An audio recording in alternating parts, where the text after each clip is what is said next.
মিঠুনের বক্তব্যে উঠে আসে সাম্প্রতিক নির্বাচনী ইতিহাসের প্রসঙ্গ। ২০২১ সালের বিধানসভা নির্বাচন হোক বা ২০২৪ সালের লোকসভা ভোট, দুক্ষেত্রেই ভোট পরবর্তী হিংসার অভিযোগে বারবার তৃণমূল কংগ্রেসের নাম জড়িয়েছে। নমস্কার, আপনারা দেখছেন জেজে নিউজ বাংলা। সকলকে পুনঃ ভালোবাসা দিয়ে শুরু করছি আজকের প্রতিবেদন। তো প্রতিবেদন শুরু করার আগে সকলকে বলবো চ্যানেলটিকে অবশ্যই সাবস্ক্রাইব করে পাশে থাকবেন। ভোটের আগে তৃণমূল কংগ্রেসের জনপ্রিয় স্লোগান খেলা হবে, এই শব্দবদ্ধকেই হাতিয়ার করে রাজ্যের শাসক দলকে সরাসরি হুঁশিয়ারি দিলেন বিজেপি নেতা মিঠুন চক্রবর্তী। সিউড়িতে দলীয় সভা থেকে তার স্পষ্ট বার্তা, ভোট মিললেই যে খেলা হয় তা সবাই জানে, এবার সেই খেলায় বিজেপি মাঠে নামবে।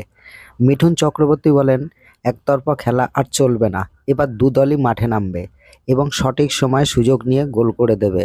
বিজেপি এমনটাই তার দাবি। ফুটবলের রাজনীতিতে তৃণমূল ও বিজেপির মধ্যে আঁতাত বা গোপন সমঝোতার যে আলোচনা মাঝে মধ্যেই শোনা যায়, তাকেও সরাসরি খারিজ করেন মিঠুন চক্রবর্তী।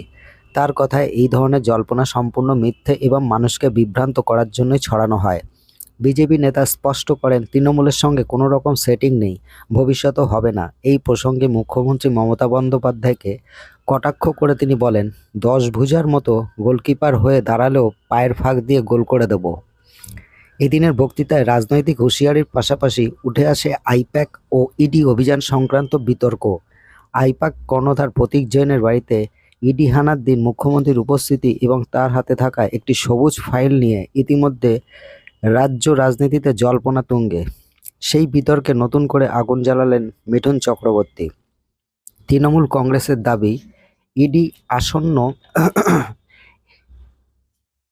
নির্বাচনে গুরুত্বপূর্ণ তথ্য হাতাতে এসেছিল এবং সেগুলি উদ্ধার করা হয়েছে।